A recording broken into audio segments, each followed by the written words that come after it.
this training exercise is just going to be going over some of the new features that TrustyCare has implemented within the last few weeks and briefly touching on some stuff that might be to come. And then again, we're going to have a nice question and answer section at the end. So I'm going to turn it over to the great team of TrustyCare. Awesome. Hey, everybody. Alison, do you want to kick off or do you want me to just kind of go in? I'll just real quick. Thanks for joining, everybody. Can you hear me? Yeah. Okay. You know, sometimes your little screen goes away, so I got worried. Okay.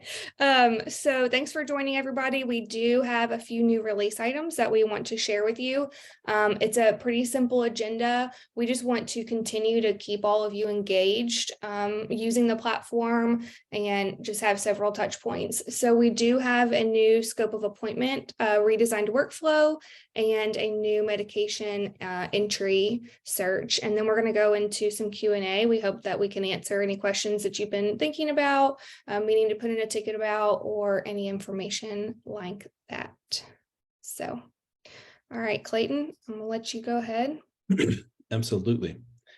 All right, so the scope of appointment has changed just a little bit from the last time we spoke. I can't remember when it was, a couple of months ago.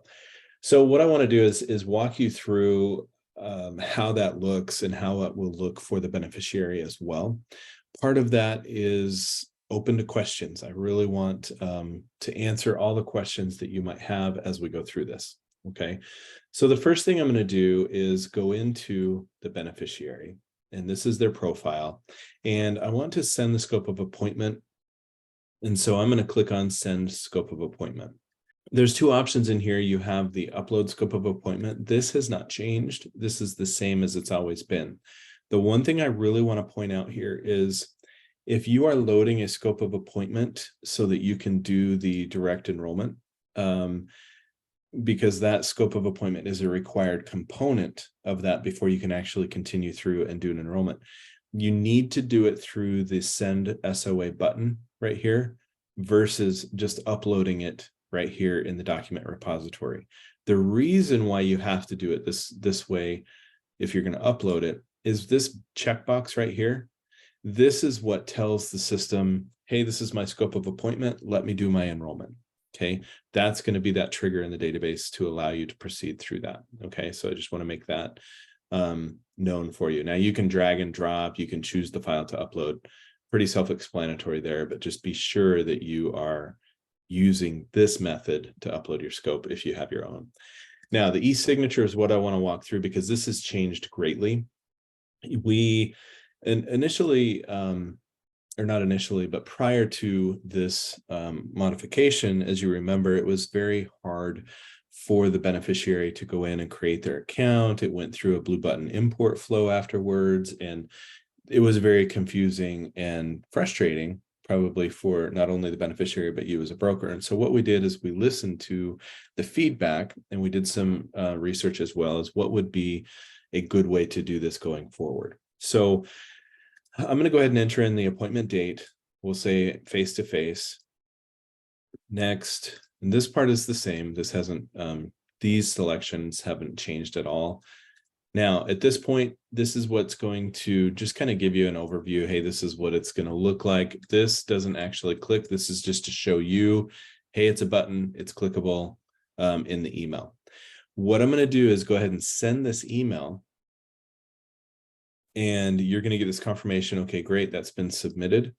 And so now, let me just remember this Clayton plus Jenny demo. You have to have that email. Well, the beneficiary will know what their email is, of course. Let me open up my email here. Right. So here is the scope of appointment. Okay, so this is what they get. Dear Jenny demo, that's my client. And again, I am the beneficiary right now. I'm not the broker. Okay, so I just got this email and I'm getting it on my tablet or my phone. It works either way. And then I'm going to click begin scope of appointment form. At this juncture, it's going to bring up a web page. Okay, and this is where you're almost there. We just need to verify that it's you. And so I'm going to put in my email. And again, I am the beneficiary right now, not the broker. Okay. And then my date of birth. Okay. And then agree to the terms of service. If they wanted to view those, they could just by tapping that or clicking that. I'm going to get started. And that's it to get in here to see the scope of appointment. The layout has changed just a little bit here. We did add the component here for the beneficiary or the authorized representative. If they are the authorized representative or the legal guardian, power of attorney, they would put their information in right here. What is their relationship? Or if they're signing for themselves. At that point, I would put in Jenny demo. And I would click submit. Clay, do they get a copy of that to download? Do I get notified? They hit submit. And at this point, it's done. They can actually download that form and save it, print it, whatever it is that they want to do. Now, mind you, again, they do have the ability to do this on their phone or tablet, so there's no issue there. If their phone size is really small, they might have to maybe scroll around just a little bit. It's hard to really get every single phone size out there, but for the majority, I believe they all should be okay.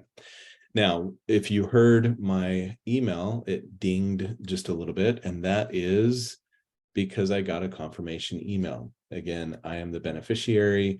This was sent to Jenny, Clayton plus Jenny demo. That's me, the beneficiary. And this is just saying, hey, it's been done, it's been completed. Now, what happens as a broker now, if I go back over to, that's not what you want to see, back into Trusty,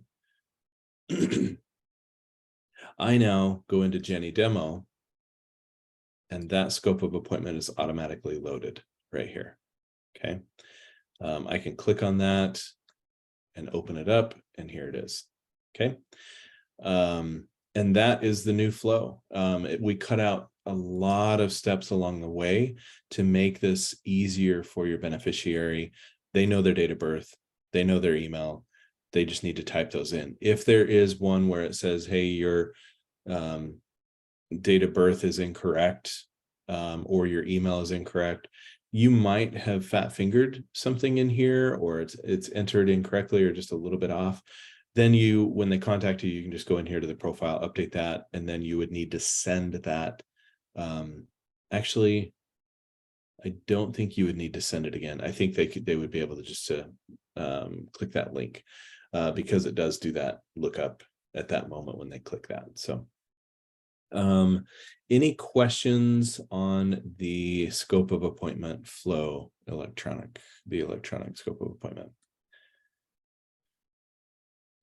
I don't see anything in the chat just yet. Just so you guys are aware, I am monitoring both the chat and the Q&A section of Zoom. So feel free to type in any questions as we go in either of those, and we can address them as they come up.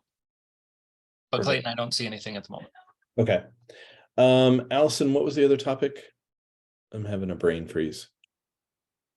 Medication entry. Medication entry. Specifically, yeah, like package items. Thank you. So I'm going to go into Jenny demo, and I'm going to go into her drugs. Okay. The medication, how do I want to call this? Our medication source, our database, I guess that's a good word for it. We have updated that to where now, if you type in a medication, you get the list. Of course, as you type in, it's going to narrow that list down. And then it's going to give you the common dosage, common frequency. You then can click this and it will give you all of them if you wanted. And then you can change that how you want. Now, what I want to show too is a inhaler, because that has been something that we've struggled with in the past with entering those in. And Allison, what is the albuterol? That's what it is. Albuterol. So we're going to click on albuterol. And this is the one that I want to pick. And there are my options here. Now, what you used to have to do is put in for the quantity, you would put in 8.5 before.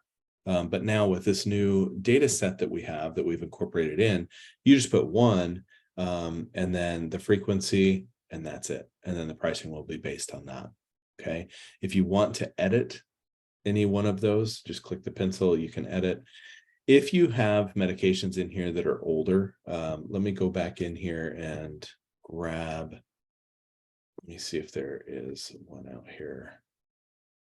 Okay, so these medications were entered prior to that new data set. So you can still run a quote on this, but if you, excuse me, but if you want to edit that medication, you actually need to enter it from the ground up, because the new data set, the new fields and stuff that need to be entered in there. This will work as it sits right here.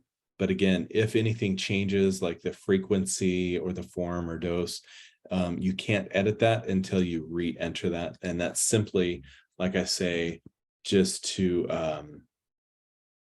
retie that in with the new data set. You can see amlodipine. You can see the difference in the data set right there. Okay, so that is the same medication, but you can see the difference in the data source that we have. We are actually spelling that out. Okay, when I add that, now you can see the difference here as well. It's a tablet, it's amlodipine, 2.5 oral tablet, quantity every 3 months. That was the old one. And then this one is a little bit more condensed. Okay, now I can edit that. So I wanted to be sure I showed you that. This is by design. It's just anytime you move from one set to another. Again, if you see this, it will still run a quote. The reason why you see right here where I can't run a quote is because I have more than 3 pharmacies, and that is a limitation that we have as we're making a couple of other adjustments. That's the precursor to what is to come. Okay, so now I can run a quote, and then those medications that I have out there, oops, that's a zip code that does not have plans turned on yet for that. But when I run a quote, this will now run based on those medications. Allison, did I miss anything in that explanation of those medications? No, you may want to do more than just the one, like maybe do an insulin as well. Okay, we'll do that too. What's a good Just to insulin? show a few options. So we'll do Humalog. And that's going to give me, if I want to keep the brand, we know Humalog is not usually covered, but the insulin Lispro is typically. And so when I flip that to the insulin Lispro, that's where you're going to get either a vial. Actually, this one only comes in a vial. So you would do 1, whereas before you would have to put in 10. And that was confusing, right? So you would just put in 1. It's 1 vial every month. Allison, give me another medication. Do Lantus. That way you can see a pen. Okay. The Lantus Solustar. Never mind. Oh, sorry. No, it's fine. Just go down further. Yeah. And that way it's the pens versus the vials. Okay, perfect. So we have 1 pin, or it's a box of 5 pins, which is typically what it comes in when they go. And this, again, you would just put 1. It's 1 box of 5 pins, which are 3 milliliters each, and then every 5 months. So the entry of this, if you notice, it's more similar and more familiar to what you would have on Medicare.gov or out on the carrier site, which is the whole goal. That's what we've wanted to accomplish to make it easier and quicker for you as well. Is there any other ones you want me to enter, Allison? We can try an eyedropper. Sure. These are the little ampules. So these are the one-time use. So they usually come in that dosage right there. So there's 12 and then there's 5 in each one of those. And that's it, that quick. Okay. So there's less work where you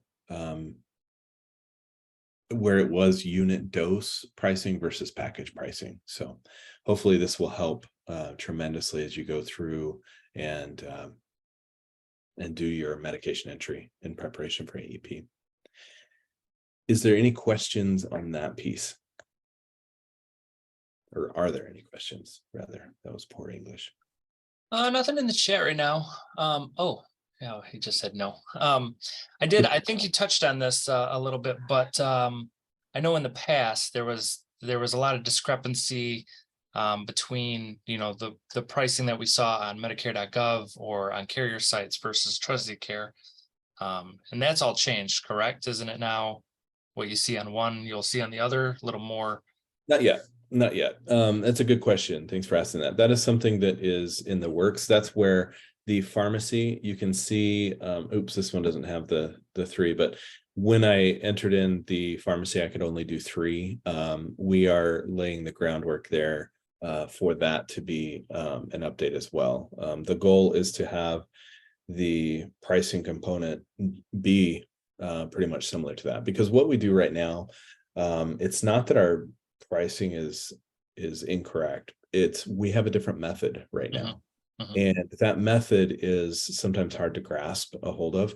What we do right now is we take what the carrier's commitment to pay is, and we average in what is actually being paid at the pharmacy, averaging those two together. And then that's going to get us actually closer. But what happens with that is there's a lot of confusion, because it's not exactly what you will see as you've noticed, right?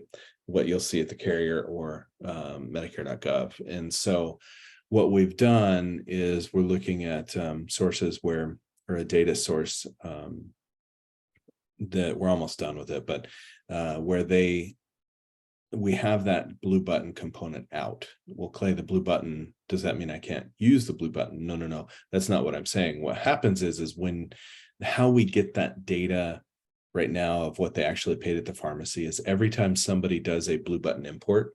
So let's say I have this activated and I click a blue button import. Behind the scenes, what CMS has done is they allowed us to go in and grab pricing details for those drugs that come over.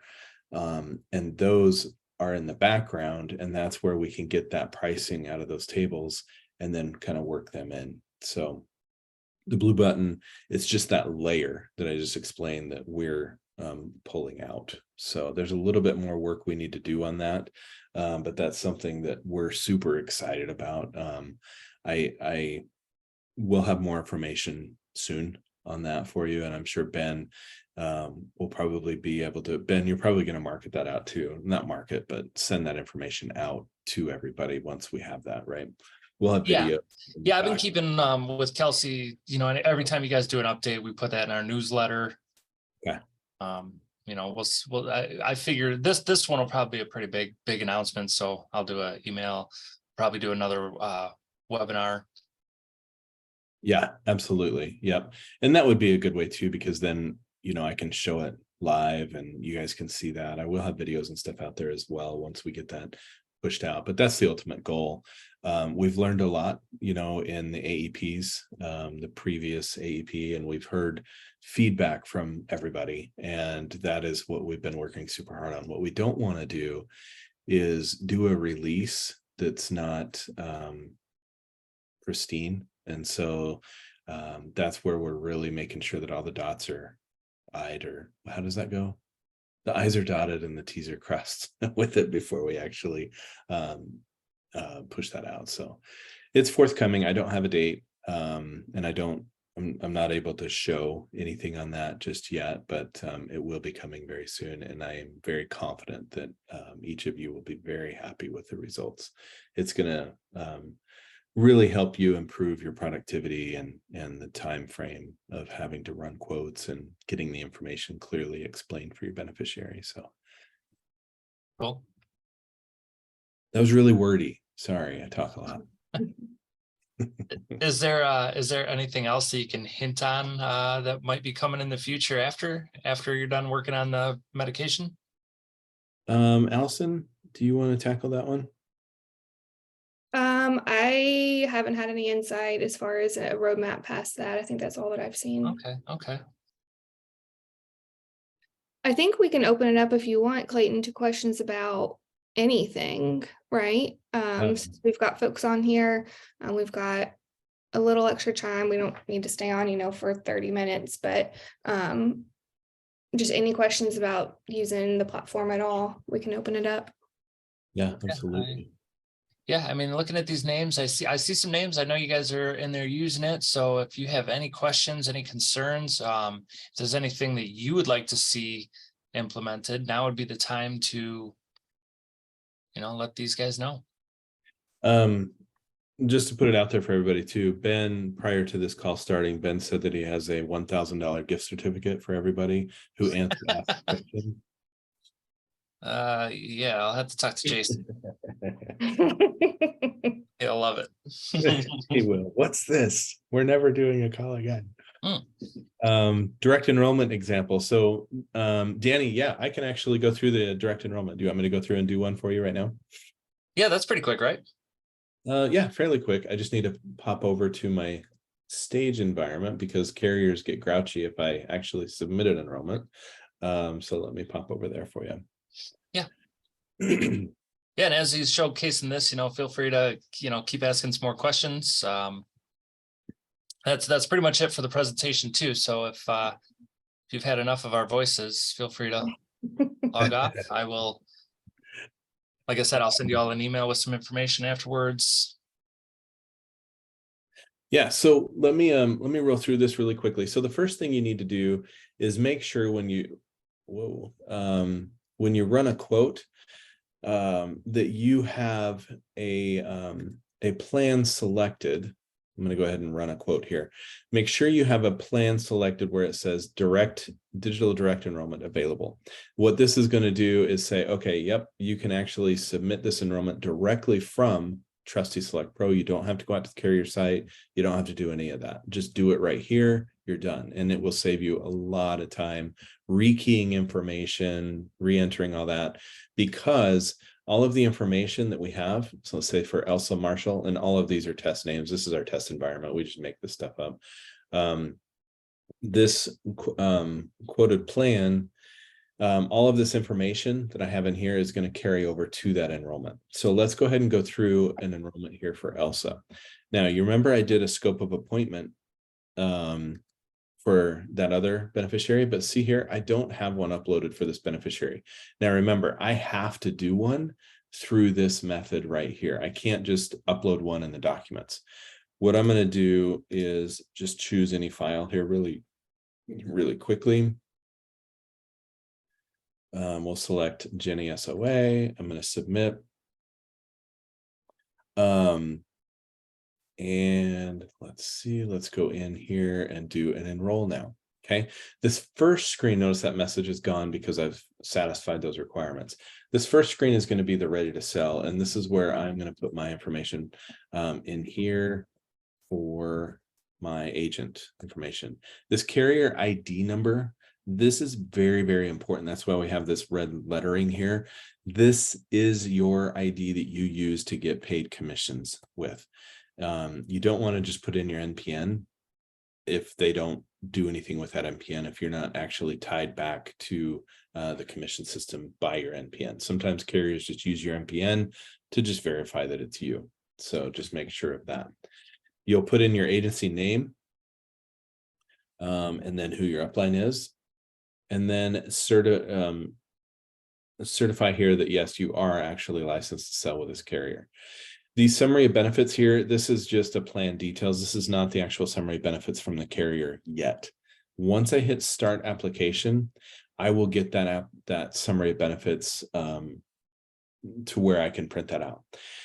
The beneficiary flow, what this flow is versus the broker flow, is you now do not have control of actually submitting that enrollment. If you do the beneficiary flow, you can go in and fill the application out, but the whole submission is 100% reliant on the beneficiary getting that email or text, completing the review. They can't make any changes, but then they have to actually hit submit when they're ready. It's out of your hands at that point. most every broker that I've talked to, they just do broker, they do it on behalf of the beneficiary. So I'm going to go in and show you this flow. When I click on broker, what this is going to do is fire up that connection. You do not get this message right here. Again, I'm in test mode. So this is just my piece here. You don't get that. You actually get this screen right here where it starts to fire up. It goes out and grabs that carrier's information, and it brings in the information from the beneficiary profile and pre-populates the form for you. This, as you can see, Blue RX, that's the one that I had over there. And here is all the summary of benefits information. This is determined by the carrier. If they want to have this available in the application flow, they're going to have it available to you. Okay, you can see everything came over as I had entered into the profile, and that saves you time. If I wanted to share my email address, I can go in and I can hit yes. And again, that's pre-populated. Permanent residence. This is, I did not have an address entered in over there. If you notice, don't pay attention to this over here. That's my Google form keeper. But this right here is tied to the postal database, where it will pre-populate that as you start typing the street address. You can see it pre-populated everything there for you. The mailing address, if it's not the same, I can put that in. Yes, it is. You guys are very familiar with this flow because it's very similar to what is on the carrier site as well. You're just able to do it right now through the system here. This Medicare number, let's see. Well, you put the Medicare number and the effective date. That's what it is. No, sorry. No, sorry. I had it upside down. I had it backwards. I thought that's why I was giving you that error. Yeah, usually that's what happens. That was, it was probably, I had a different character in my Google Forms. That's probably. Okay, requested effective date. Now this date right here, well, Clay, I already put it in the profile when I ran my quote. They're not tied together. Those two are not. So this one is another step that the carrier takes because they want to validate what that effective date is. Okay, your special enrollment period. Again, this is driven by the carrier for what you see right here. You're familiar with those as well. Other coverage, no. Go through this. I'm on step 3, your race and ethnicity. And then paying, this is going to vary based on the carrier as well. Some may just have get a bill. Some have all of this as well. No. And I know I'm going fast here. I'm just, and there's videos and knowledge articles on this as well. This is good to show it live, but there's all this on the support portal. Yep. And you can see this is different for each carrier too, because this is, I haven't had this question on the carriers that I've done demos with. So this right here, the appointment type, and then your scope of appointment.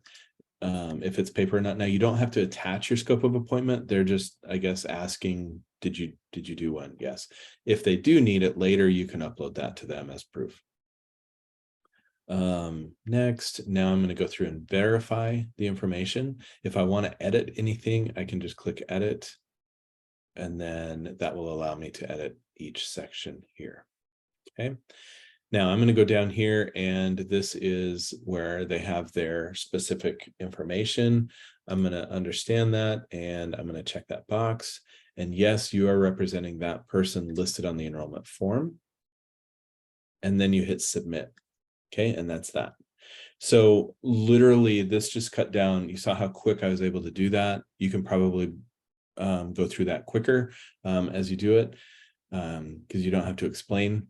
But this is taking it and submitting it into what we call, or not we, I call a like a batch. And that batch is every application that's been submitted from anybody using the system that day. Now this, again, this, I'm in my test system. That's why this is going a little bit slow, but the application is readied. It's in that batch. And at midnight, it will automatically be parsed out to the respective carrier. And then that carrier will take that and process it in their system then. Now, each enrollment that you do, if you did 50 enrollments at night, at midnight, you probably want to have your phone turned off because it's going to wake you up, because you're going to get 50 emails. And this is because I'm in my test environment right here, so don't be alarmed by that. You'll get 50 emails that say, hey, this is your confirmation. And I'll hit it again just to see if it will go through. And it will have the confirmation number, it will have the beneficiary name, and then you can take that and you can save that however you want to with that, but you do get notified of that it's been submitted. Once it gets submitted, let me actually go in, and I have in the quick start guide here. Let me scroll down. Everything I just went through, I have all the information for you as well. Okay. Down at the very bottom here, I just want to show you, this is what happens. So the application is started. It will always have that status of started until midnight, when that gets added to that batch and gets fully submitted to the carrier. So once it gets submitted, then this is going to say application submitted. Okay. Clay, do we get confirmation that the application was accepted or rejected? We don't get that information because the carrier doesn't provide that information back to us. So that's where at that point you would log into the portal, the broker portal for the given carrier, and then you can see all the applications that you have submitted. Mind you, that is why it's so important that you use that agent ID, the correct one, that you are tied with that carrier for your commissions. So they will be able to tie that back. If you don't use the right one, you can contact the carrier and then go through a process to prove that that is yours. And that's where you would need to have your scope of appointment as proof to say, yes, this is my client. Please tie this back to me. And then they can do that for you. The beneficiary flow, I do see that question there on my other screen here, Ben. So when does the beneficiary sign it? You are submitting this on behalf of the beneficiary. So the beneficiary doesn't have to sign this at this juncture. If the carrier required a signature from you as a broker, then they would have a box here that says broker signature. Not every carrier does that. Again, this is driven by the carrier. We don't control the content on this screen. So if they want to have you sign it as a broker, they will have a box here that says sign your name, and you can use, if you're on a tablet, you can use your finger. On a laptop, you'd use your mouse, and then you would submit. If you're going through the beneficiary flow, let me go over to this here, and I will show you the beneficiary flow. I'm just going to use this page right here where screenshots are, because I can't really show you what the beneficiary sees at that point. But I did take some images of that point when we go through. Nothing changes with you doing the application. You as a broker still fill this information out just as normal. Nothing is different until you get down to this piece right here where you send to the beneficiary. Remember, this right here is where you would see submit if you were a broker, and then that's what submits it through. However, with the beneficiary flow, you're sending it to the beneficiary, and that's it. Okay. Once you click that, then it would say send enrollment. Do you want to enter it, send it to them via email or text or both? Then you would just put their email or their phone number in here. If you want to include their Sorry benefits, you can just check that box there and then send the application.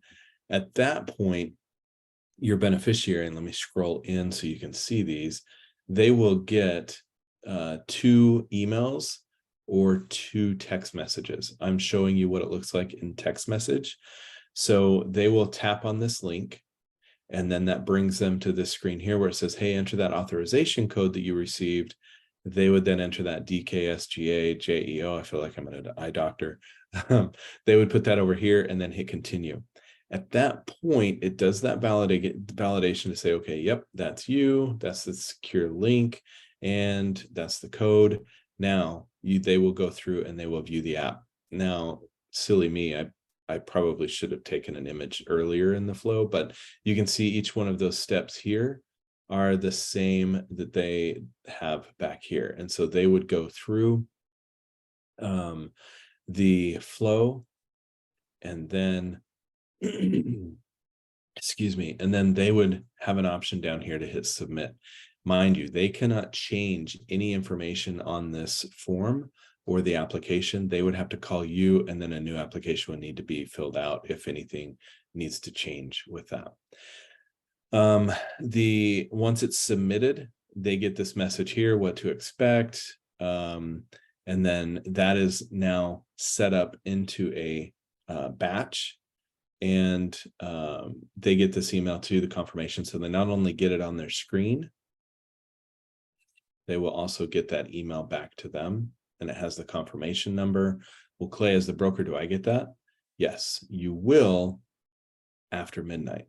So this is the same expectations that you would have if you as the broker submitted it. So even though the beneficiary is the one that submitted it, it still is queued up and then awaiting that final submission to the carrier that's done in bulk at midnight.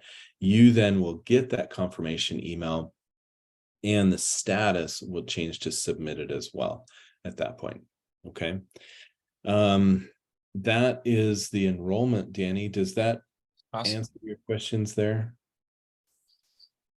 Carrier requires beneficiary signature when we are doing a broker enrollment. What does the beneficiary side look like, or how do they sign? Touchpad or type signature? It depends on the carrier.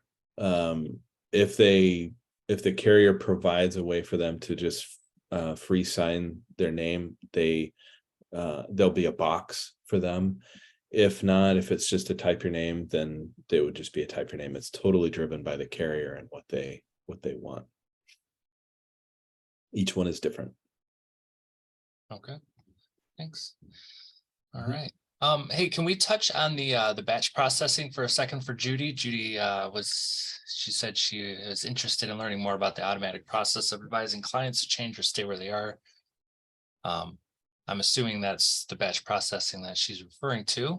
Yeah, I think so. Yeah, I think so as well. There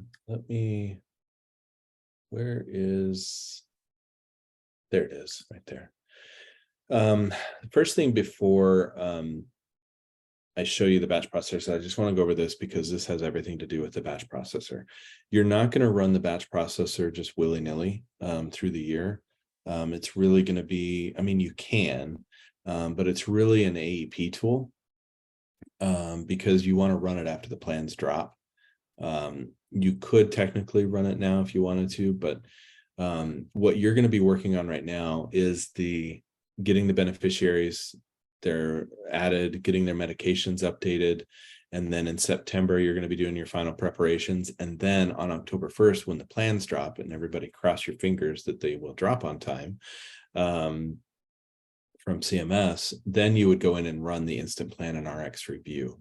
And what that does, let me flip back over to Trusty.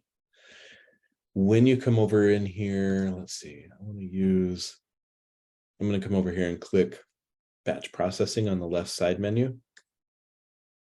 And here is where you would run the batch for all or some of your clients. Let's see if I have some already ran.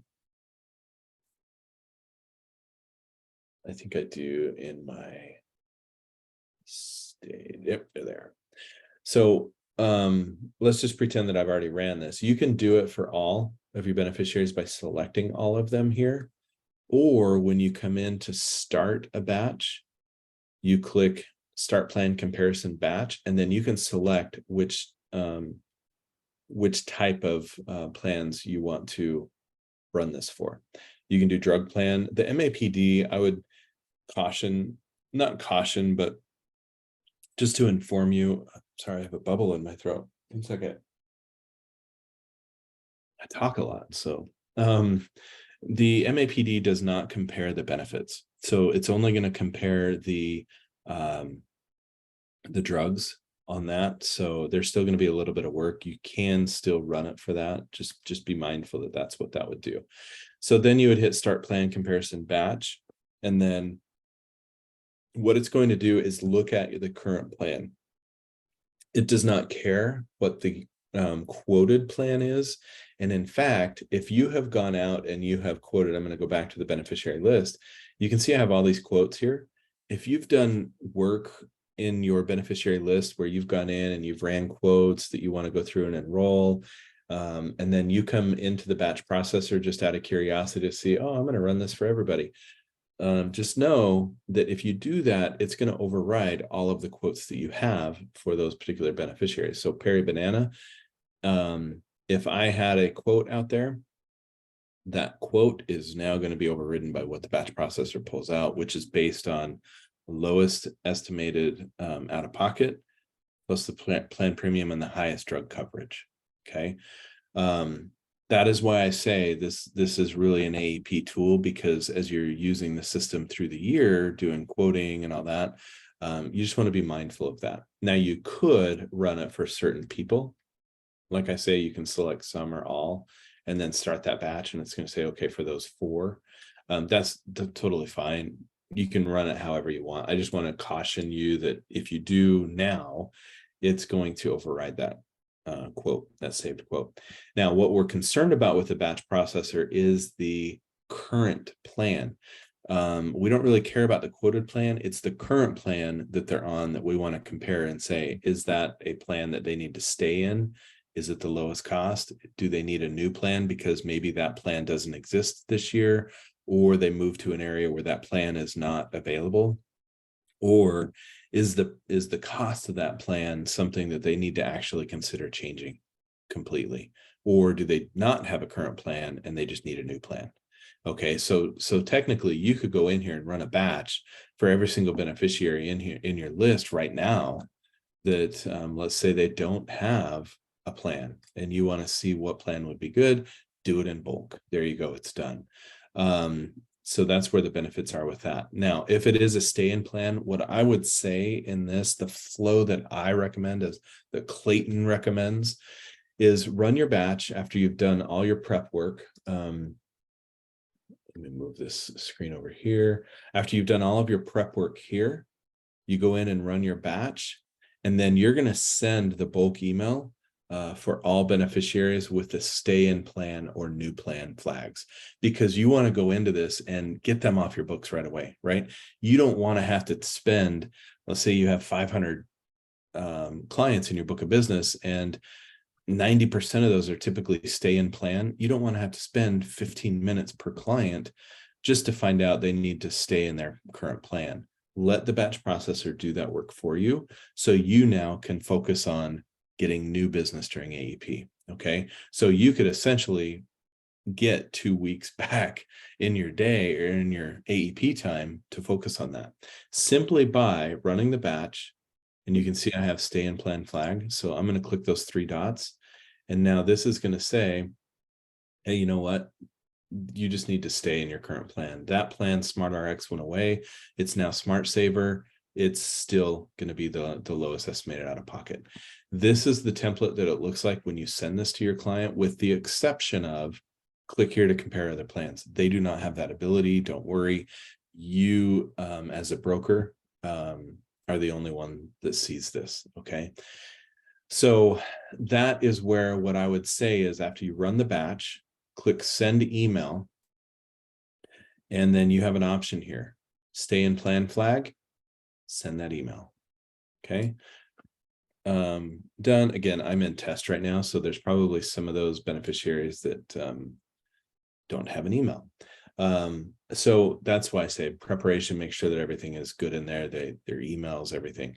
But that, I just contacted all of my clients. If I had 250 of those that are stay in plan, they now have been notified, just stay in your plan, just let it renew itself as we go in. Now, the new plan, this is where it's going to say, hey, this is the lowest cost and this is the next lowest cost. So they're going to have 2 options to pick from between those 2. Okay, there's really no difference in drug coverage or pharmacies. The costs, there's a big difference, right? So they're probably going to go with this one here, most likely. So let's see, change in plan. So if this plan is no longer cost effective, so you can see this is their current plan, SilverScript SmartRx, which turned into Smart Saver. And then this is the one that's actually cheaper for that. with the 2023 plans, they need to really change their plan. So you can send this out in bulk as well to those that are changing plan. But what you want to do is really take care of the no plan or stay in plan. The no plan is really going to get their attention to say, hey, we need to talk because you don't have a plan right now. But here's the information, lowest, next lowest. Okay. Then that will get their attention and say, okay, I'm going to reach out to this broker and we'll go from there. So that's why I say, take care of those two. And then you can even send this one out for change in plan. But a lot of brokers like to look at those to see if it really is something that they want to change. They'll go through and just double check those. So any questions on the batch processor? I know that was a lot, but hopefully that answers some questions.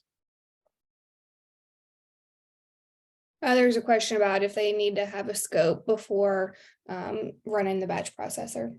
No, because you're not discussing anything with them at this point. Once you go through and run the batch processor, and you pick up the phone to call them and start talking about plans and stuff, then you would need to have a scope. We asked our legal team about that as well. And because it's just kind of information at that point, that's where once you start talking to them, yeah, you'll need to have a scope. Will you go back to the Are You Ready for AEP document? Judy's got some questions about like, what if their drugs have changed? Should we have them update their drugs prior to, like importing it and different things like that? So kind of how Clayton was talking about running the batch processor as being part of, like final AEP prep, like in October. Ideally, you'll kind of follow these items in order. So you'll get all your beneficiaries in there, you'll work on training, then you'll do these medication updates. So that's where you're making sure that that medication information is up to date before you go down to the bottom where it's kind of telling you to do the batch processor. Yeah, you would want to have all that information completely up to date before you run the batches. On that, just a little bit, if they update their medications on mymedicare.gov, that has no bearing on what gets imported. So I just want to make that very clear. There are two levels that you're importing. The piece that the blue button touches are only those drugs that have been filled at a pharmacy. So let's say I go out there and I put in 20 medications, but I only filled 5 of them, and you run a blue button, it's only going to bring 5 over, because of those 20, those 5 are the only ones that have been filled at a pharmacy where that has been charged back to Medicare to pay for that particular drug. So don't advise your clients to go out to mymedicare.gov and update their medications, because that'll be a waste of time. We pull them from the back end database from CMS, if that makes sense. We only do a 1-year look back. So that means if you have somebody that's been on Medicare for 10 years or 5 years or whatever, we're not going to pull in 5 years worth of medication because medications change. We're only going to do the last year. So Judy, I just really want to make sure you know that. So hopefully that answers that question. When you do the blue button update from Trusty, I have some videos out there on that as well. Just for time, I won't be able to go through that on this call, but I have some videos out there about the blue button update. When they do that, they have the opportunity to edit any medications that come over before they actually get submitted over to you. So if they see something where it's like, oh, I don't take that anymore, they can just exit off the list. So that's what I would do, is just do the blue button thing there. And then they only have to do that one time. And then after they do it, then you have full control within Trusty to do the blue button import on their behalf. Right here. If we go in the profile, blue button, you'll be able to tap that and then just pull it in automatically. They just have to do it one time. Hello, Yeah. Judy. Hi, how are you doing? Good. Yeah, this has been really helpful. You know, I just discovered the TrustyCare University this morning, so I went out and I was watching some of the videos. So I think this is going to be a really great tool during AEP, because I know it is brutal during AEP trying to help people with all these drug plans and everything. So I'm really anxious to make sure I understand how this works. Yeah. Yeah, I appreciate you taking a look at that university too. This document right here, the quick start guide that we were looking at, this is very Yes. helpful too. Yeah. So that's when I saw that, that's when I panicked and I was like, oh my gosh, there's so much I don't know.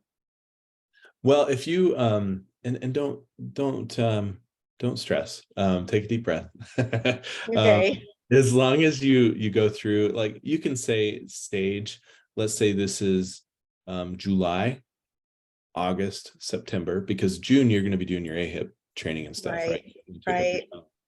And then start going in through in July doing this, and then August start getting the bulk medication update emails out, and that will be a one-time thing, Judy, because you won't have to do that next year. Once you send that and that bulk medication update, and they do it one time, and you'll see that in my videos on the university, that one time they get a car key now. They're a token is what it's called, but I like to call it a car key because I'm a car guy.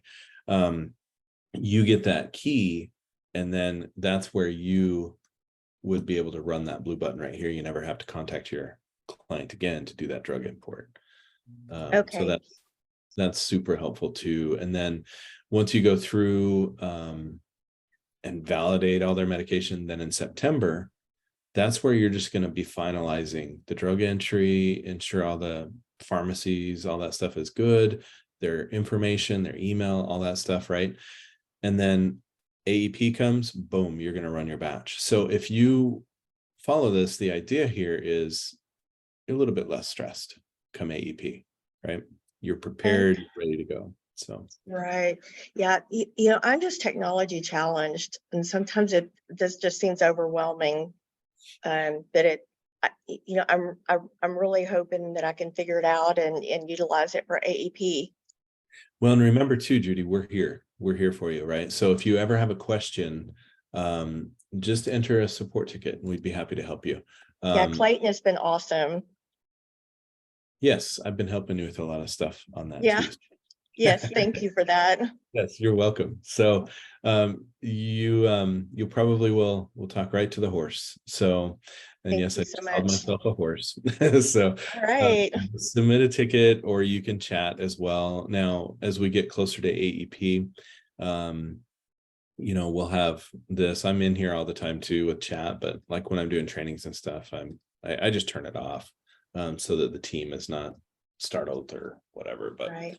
yeah, we're all here. We're here to help. So, Well, I've done the blue button through Medicare Center, but it just doesn't have this capability of running in batches and that kind of things.